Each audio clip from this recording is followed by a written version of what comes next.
abençoe e nos conduza à nossa reflexão nessa manhã.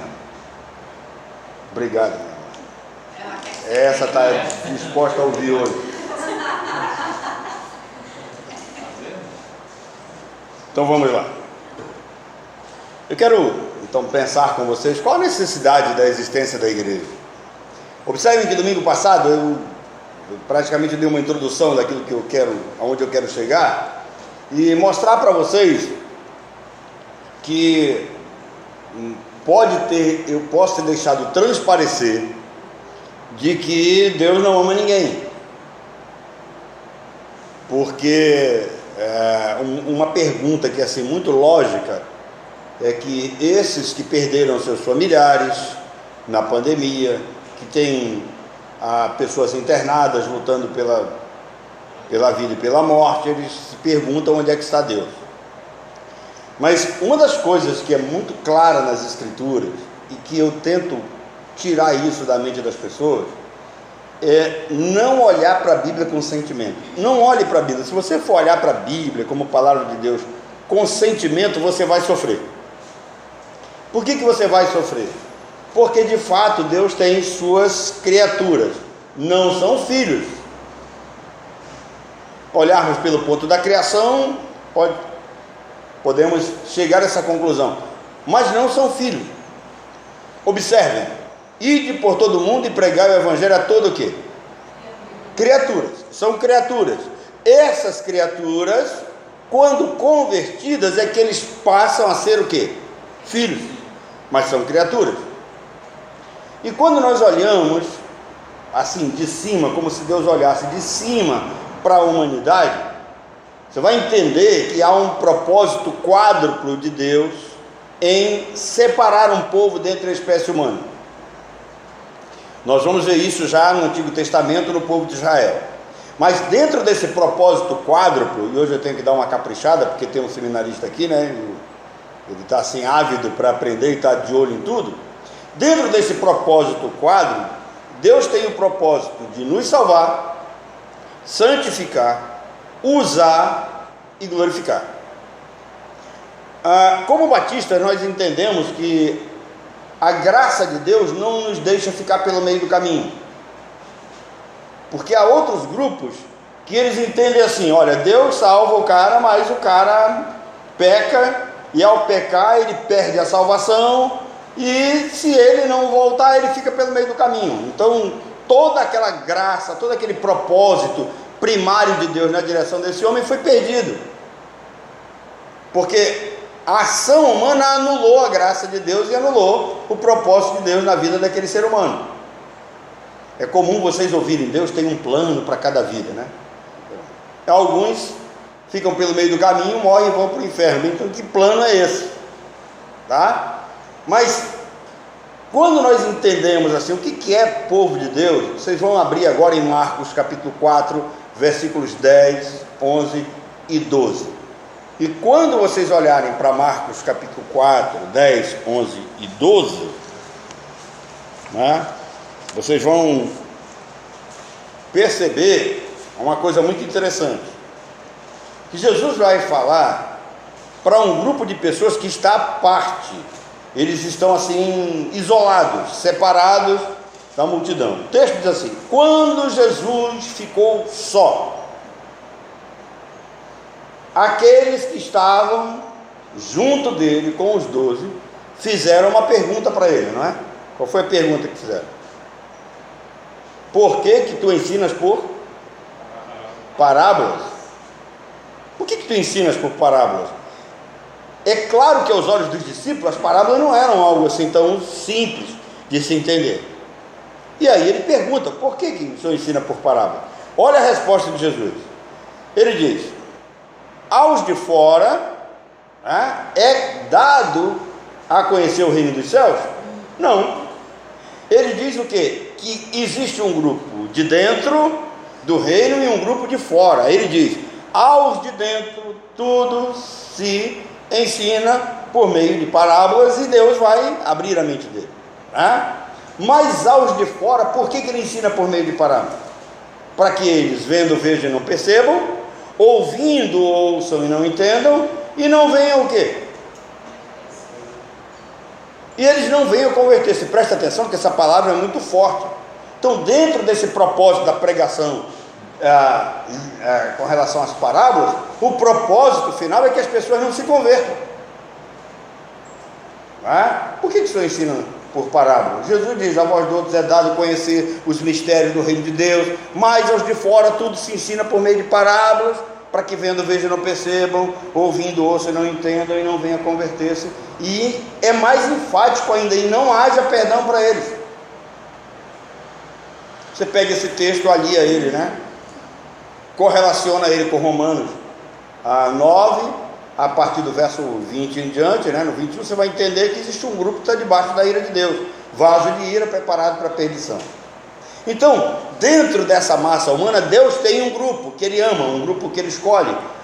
João capítulo 13, versículo 1, Jesus vai dizer quem é esse grupo: seus discípulos, amando os seus, aqueles que foram escolhidos, que estão no mundo, Ele amou-os até o fim. E esse amor é a ponto de Ele ir até a cruz. O texto que nós lemos, ele vai falar de que se nós sofremos com Cristo, nós também vamos ser glorificados com Ele. Agora, nos nossos dias ninguém quer sofrer.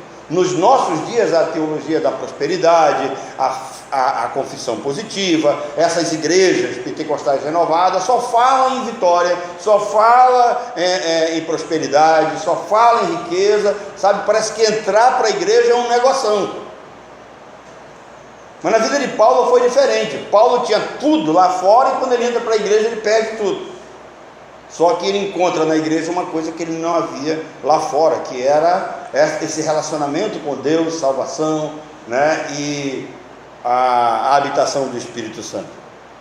Então, diante de tudo isso, geralmente nos fazemos uma pergunta: qual é a igreja que eu vou pertencer?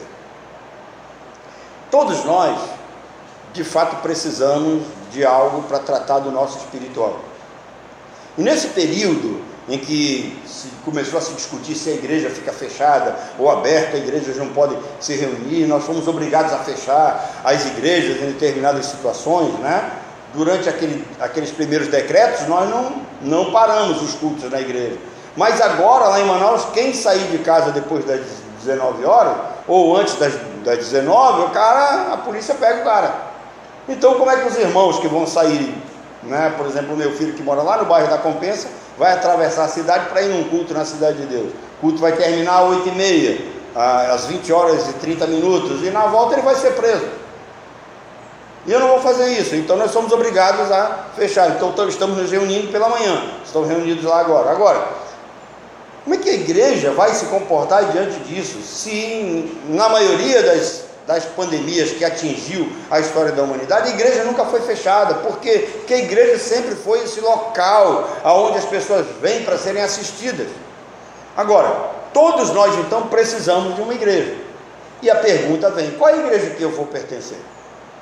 Bem, a igreja que eu vou pertencer, no caso de que todos precisam de uma igreja, é aquela que vai me ensinar a palavra, aquela que vai me ensinar a viver de acordo com as Escrituras, aquela que vai me ensinar a viver fielmente dentro de um propósito de regeneração, daquilo que Cristo disse, pessoas nascidas de novo. O termo igreja, ele tem a ver com essa associação, com essa reunião.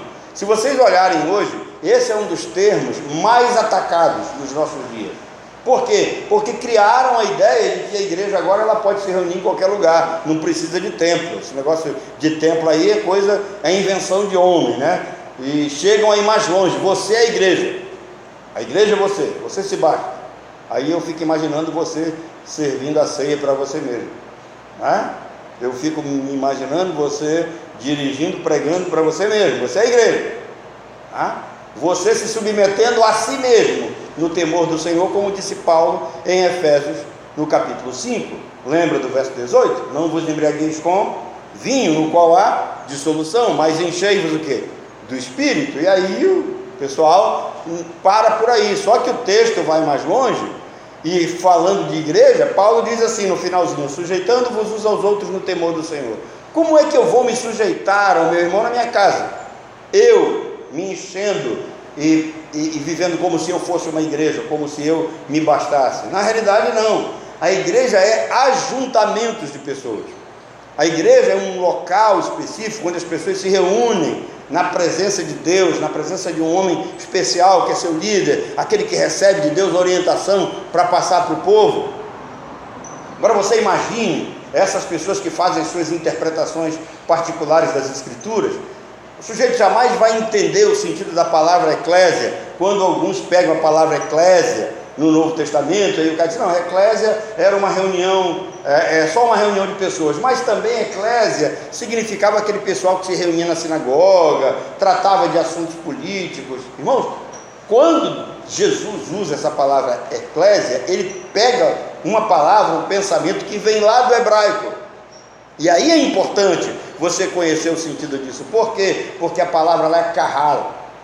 E o que é kahal no hebraico? Kahal é um lugar de reunião, de ajuntamento para culto, para adoração, como era a sinagoga judaica. Você pegar Lucas capítulo 4, né? A celebração está acontecendo, aquilo que na língua hebraica eles chamam de parashá, eles estão lendo as escrituras, e aí eles vão trocar aquele rolo lá para a leitura, e Jesus chega com um sujeito lá que guarda os rolos e pede, né, o livro de Isaías, e ele lê lá, o Espírito do Senhor está sobre mim, porque me ungiu a pregar, a pôr em liberdade os cativos, esse texto que vocês conhecem. Quando ele termina, ele olha para o povo e diz assim, hoje cumpriu essa profecia diante de vocês, porque esse enviado sou eu, Jesus. E aí, lá em Lucas dá um problema sério, porque eles não aceitam Jesus, eles queriam apedrejá-lo, ele foi expulso da cidade, e disseram para ele, nós não queremos que você reine sobre nós. Então, quando Jesus usa essa palavra igreja, quando ele diz assim, edificarei a minha igreja, edificarei a minha carral, Jesus tem em mente um lugar como esse. Claro que não tem toda essa sofisticação aqui, mas tem um lugar onde você está protegido, onde você tem um sentido de estar abrigado. Não é alguma coisa relento, não é alguma coisa assim, separado dos demais, onde nós estamos aqui como se fôssemos um corpo. Essa é a ideia que ele tem, aonde os membros, nós estamos aqui citando versículos, somos membros uns dos outros. Seria bom que nós prestássemos atenção no versículo que o outro está citando. Por quê? Porque é mensagem de Deus para nós. Essa palavra que nós citamos, ela é o que? Viva e eficaz. Por que eu citei Salmo 65? Porque Deus quem nos traz a um local como esse. Bem-aventurado aquele a quem tu escolhe e aproxima de ti, faz chegar até a tua casa, e ficaremos satisfeitos da tua casa, da casa do Senhor. Esse é o propósito de ser igreja, esse é o propósito de ter um lugar para se reunir. Não é um negócio desabrigado na esquina, não é aquele negócio que é feito na casa de A, de B e de C, onde o cara separa um pedacinho da casa dele para fazer, né, as reuniões. Ela pode até começar ali, mas igreja tem esse sentido aqui. Na casa do sujeito, você imagina se vai chegar na casa de um irmão para fazer o culto lá, como eu já passei por essa experiência, e o cara tinha acabado de ter uma briga daquelas feia com a mulher. Imagina qual é o ambiente do culto para isso, né? Está comprometido. Então esse é o lugar. Jesus tem isso em mente. Então significa que ele planejou uma instituição de caráter permanente. Mas qual é a igreja que eu devo pertencer e me associar? Primeiro, a igreja que possui origem divina, mas ela é composta de seres humanos. Pense nisso, a igreja, ela tem origem divina, mas ela é composta de seres humanos. Então, ela tem um lado perfeito e ela tem um lado falho. Qual é o problema? As pessoas querem que na igreja seja tudo o quê? Perfeito. Vocês já viram perfeição aonde o homem coloca as mãos? Claro que não. Em sua origem, a igreja pertence a Deus, ela é a menina dos olhos de Deus. Tem gente por aí que diz que a família, né, é a menina dos olhos de Deus. Tem uma irmã, que ela veio aqui uma época, eu não vou nem falar o nome dela, porque se ela assistir esse vídeo, ela não vai gostar, mas a Diana, a esposa do pastor Rosivaldo, que veio aqui conosco aqui, acho que foi ano passado, ela veio aqui, a Diana, né, em janeiro, estiveram aqui conosco, eu os trouxe aqui. Quando você entra no Instagram dela lá, está lá, a menina dos olhos de Deus. Muita pretensão dela, né? Já brinquei com ela. Mas a menina dos olhos de Deus não é a ABC. A menina dos olhos de Deus é a igreja. Ela que foi eleita pelo Senhor. Então, a igreja ela é um mistério que ela veio ao mundo oculto em Cristo. Ele, Cristo, ele é o autor e consumador da fé. Ele comprou os seus com seu próprio sangue. Foi uma aquisição. Acho muito interessante isso, quando as pessoas dizem assim, não, eu aceitei Jesus. Aí você coloca assim, eu aceitei Jesus diante do fato que ele comprou você. Como é que fica? Imagina, eu aceitei, então a prerrogativa foi minha, determinação minha, desejo meu, né? Mas ele diz, olha, eu comprei você. Se eu comprei você, ele está dizendo que você era uma mercadoria, e essa mercadoria não valia nada. Ah? Essa mercadoria estava onde? Na lama. Essa mercadoria estava o quê? Corrompida totalmente pelo pecado.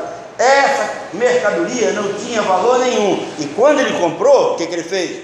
Lavou com o seu próprio sangue, purificou esse ser humano sujo, perdoou toda a ação temerária e que havia sobre ele, limpou, aí deu a ele o quê? Uma nova vida, uma nova disposição para viver, colocou na boca dele um novo cântico, motivo de louvor, deu vida. E é por isso que o texto que o pastor citou, ele vos deu vida. Vocês não tinham vida, nós não tínhamos vida. Então, uma mercadoria sem valor, sem nada, ele comprou. Como é que essa mercadoria morta na lama diz, eu aceitei Jesus quando eu me arrependi, né? O ser humano se enche disso, e na realidade nada, tudo foi feito por ele. Uma igreja, ela tem que entender isso, ela vive em comunhão, apesar das duas naturezas, divina e humana. Natureza divina, perfeição, sabedoria, liderança, a direção para nós, santificação para as nossas vidas. Natureza humana, problemas, falta de entendimento, a discórdia entre os irmãos e uma série de outras coisas. Então, a igreja, ela tem essa conotação. Uma segunda coisa que nós precisamos entender como igreja, é que a igreja ela tem uma função básica. E como função básica, a função básica da igreja, em primeiro lugar, é adorar a Deus em espírito e em verdade. Eu já falei isso aqui. A segunda função básica é evangelizar. Agora, vamos colocar um ponto aqui. Ontem eu estava explicando para os meninos, e para o Mateus e para o futuro pastor da igreja aqui, né? De que quando nós olhamos para esse quadro assim, que Efésios capítulo 4 monta da liderança da igreja, que ele vai falar de profetas, né? Apóstolos, pastores, evangelistas. Observa que tem um grupo lá específico para evangelizar. Isso significa que evangelismo é um dom. E foi colocada a responsabilidade na igreja de que todo mundo tem o dever de evangelizar. Nem todo mundo vai ter o dom de evangelista. Isso é algo que é dado por Cristo. Presta atenção. Não estou dizendo que você não tem a responsabilidade de pregar o evangelho. Tem. Presta atenção. Lá em 1 Pedro, ele vai dizer que nós somos nação santa, né? Geração eleita, povo de propriedade exclusiva de Deus, adquirido, comprado, para quê? Para cultuar, para adorar, mas também para anunciar as virtudes daquele que nos chamou das trevas para a sua maravilhosa luz. Dever da igreja, anunciar as virtudes daquele que nos chamou das trevas para a sua maravilhosa luz. Está dentro aqui do contexto a questão da evangelização? Está, mas existem pessoas que têm essa capacitação específica dada por Deus para a evangelização, gente que tem tato, gente que tem o verdadeiro dom de fazer isso. Tá? Então, papel da igreja, adorar a Deus em espírito e em verdade e evangelizar o mundo. Isso aqui vai gerar em nós o quê? Um compromisso de fazer da igreja um lugar sadio onde as pessoas vivam em paz e vivam com alegria. E alegria mental, sobretudo o quê? No espírito. Preste atenção, se vocês viessem para cá e vocês aqui passassem um grande período aqui pulando, gritando, né, dando salto mortal nos bancos, dificilmente vocês teriam uma coisa que a gente chama de saúde mental.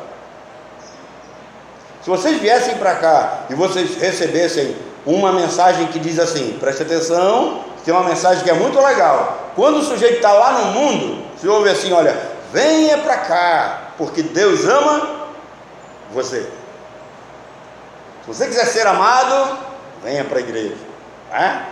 Aí o cara entra na igreja. Quando ele chega na igreja, diz, olha, cuidado, não é, porque senão tu vai para o inferno.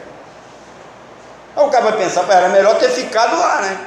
Porque lá já estava, não ia ser jogado. Então, essa história não bate, essa mensagem não bate. A igreja, ela é um lugar onde as pessoas tenham saúde mental e se sintam seguras.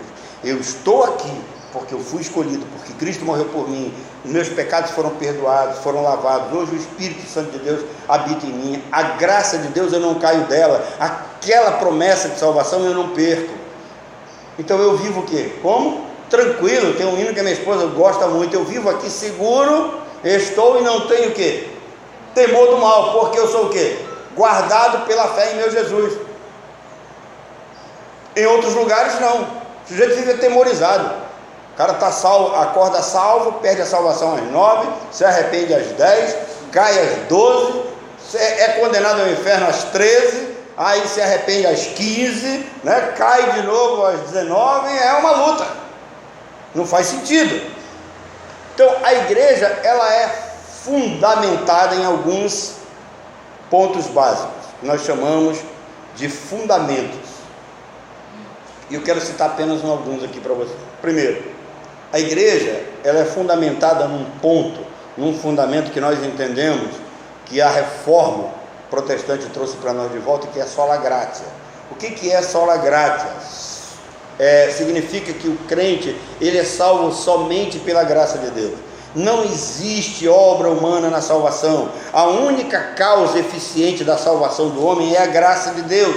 Ninguém pode ser salvo por meio de obras próprias, de sacrifícios, de penitências, de compra de indulgências. Essa era a mensagem da época. Só a graça de Deus salvou. A graça é a única obra eficaz que confere salvação ao homem. O segundo fundamento da igreja era sola fide. O que era sola fide? Era somente a fé. O homem só pode ser salvo pela fé, que é dom de Deus. Agora, lembra que Jesus Cristo falou que aos de fora é dado a conhecer os mistérios? Por quê? Porque ele dá uma coisa muito interessante. 2 Tessalonicenses 3:2, se vocês lerem aí, vocês vão ver que a fé que salva, ela não é de todos os homens, mas ela é dada somente aos santos, aos eleitos. Judas, versículo 3, vai dizer a mesma coisa, que a fé foi entregue aos santos. Tito, capítulo 1, versículo 1, a fé foi dada aos eleitos de Deus.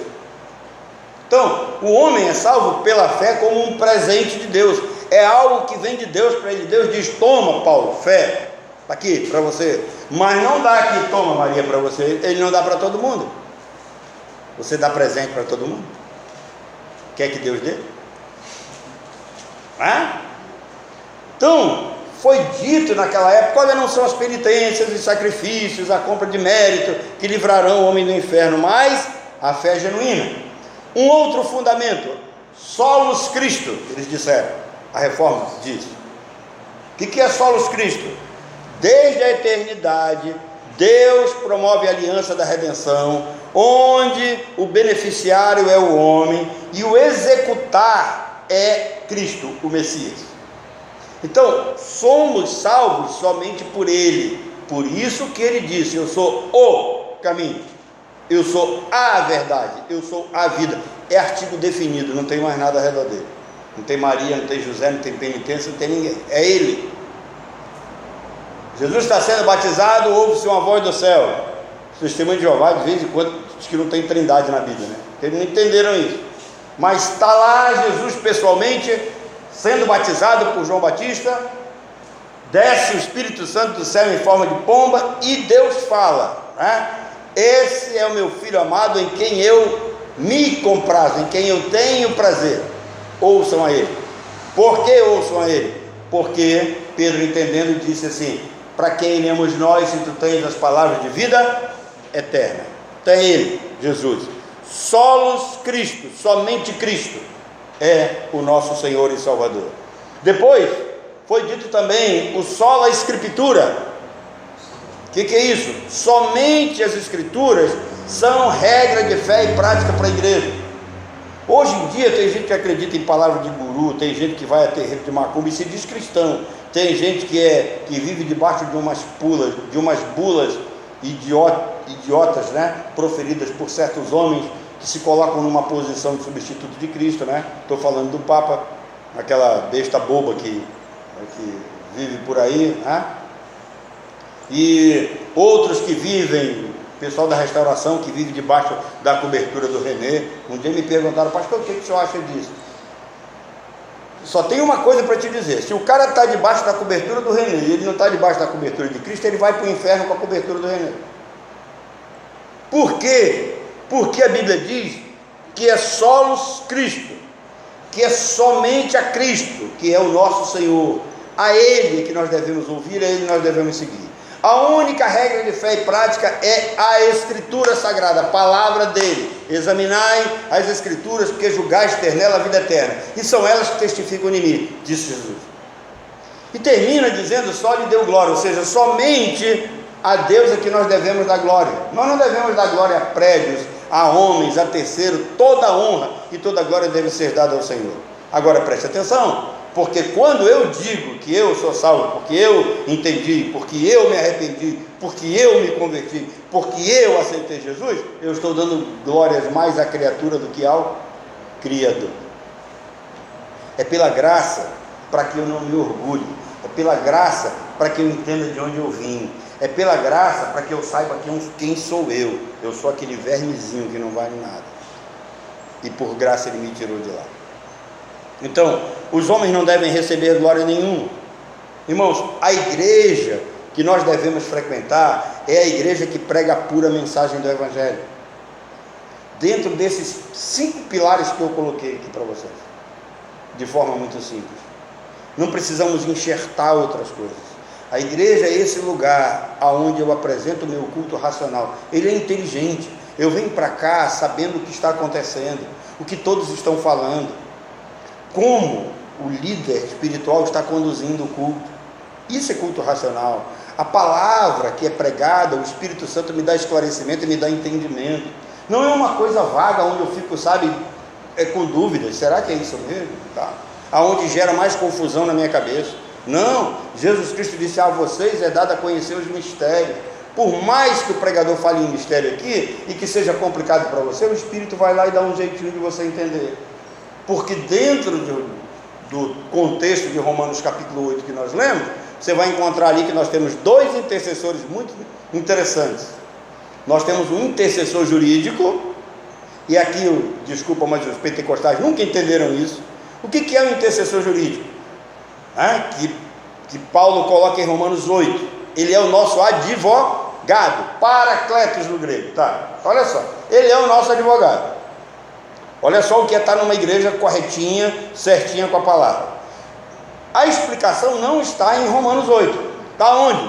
Lá em 1 João. Ele diz: filhinhos, se pecarmos, não fica desesperado porque você perdeu a salvação. Não perde, sabe por quê?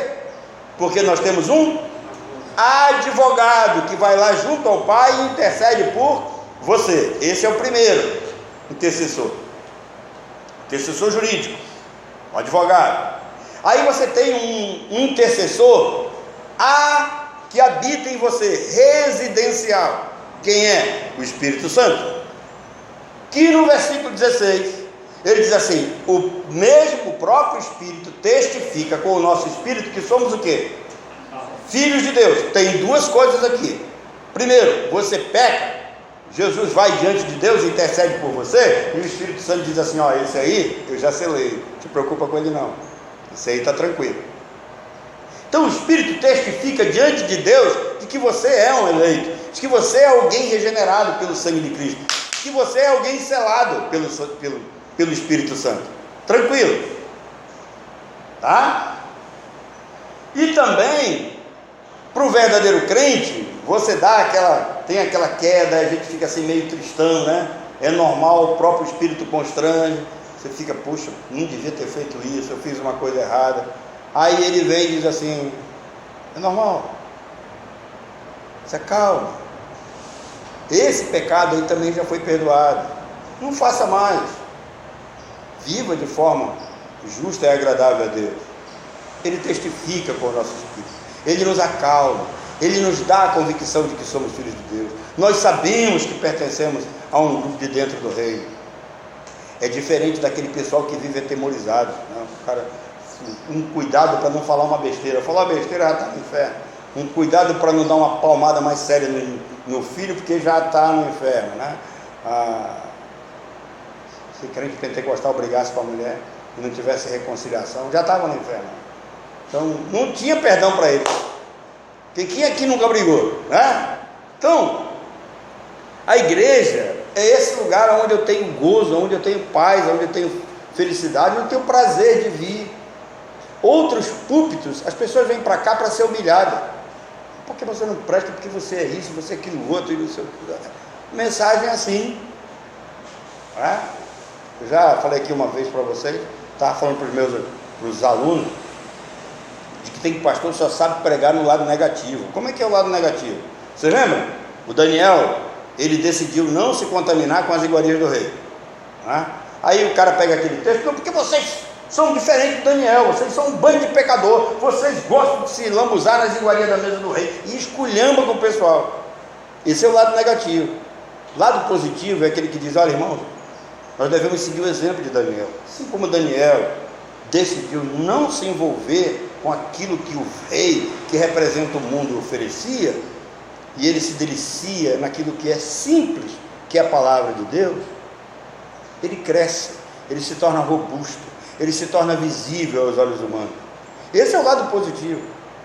Então tem gente que já tem uma vida difícil, o sujeito trabalha a semana inteira, cansativa, ainda mais esse período de uma pressão psicológica. O cara vem para o culto quando ele deveria ser, vamos dizer assim, revigorado pela palavra, ele é humilhado ainda mais.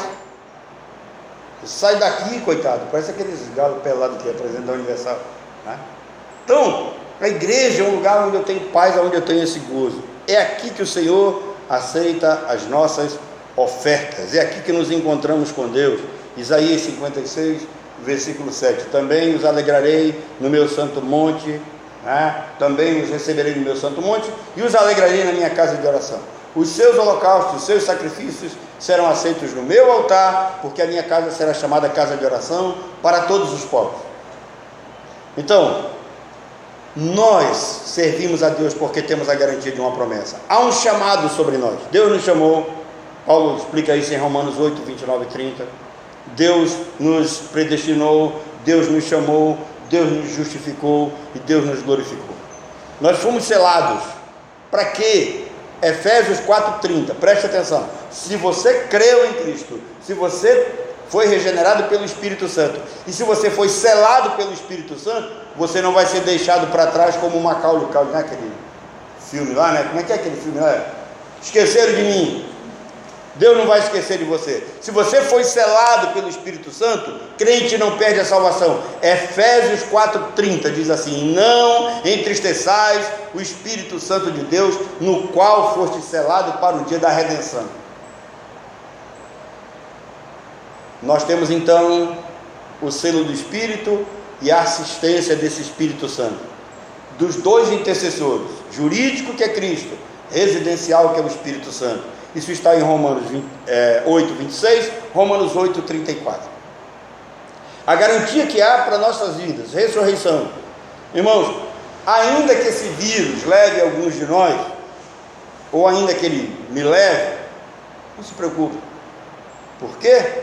Porque um dia eu vou ressuscitar, vou ganhar um corpo novinho, que vírus nenhum não vai poder fazer nada contra ele, e eu vou viver para sempre numa glória chamada Nova Jerusalém. Esta é a convicção que nós temos. Sou forasteiro aqui, em terra estranha, herdeiro lá, embaixador. Que Deus nos abençoe, que Ele use essas palavras de hoje para poder nos dar ânimo, vigor, para a gente andar de cabeça erguida. Sabemos de onde viemos de um Pai Criador, O que viemos fazer nesse mundo? Como igreja, escolhidos para adorar, louvar, servir e falar das virtudes de Cristo. Enfrentar as dificuldades da vida. E lembra do texto base? Pode ser que nós venhamos a sofrer. Sofrer o quê? Injúria, perseguição, calúnia, sofrer com enfermidades, sofrer com falta de dinheiro em determinadas situações, sofrer com certas faltas de bens, mas isso nós temos a convicção de que é passageiro, porque existe uma vida melhor para ser vivida e que está prometida para Deus, para todos nós. Amém? Deus nos abençoe.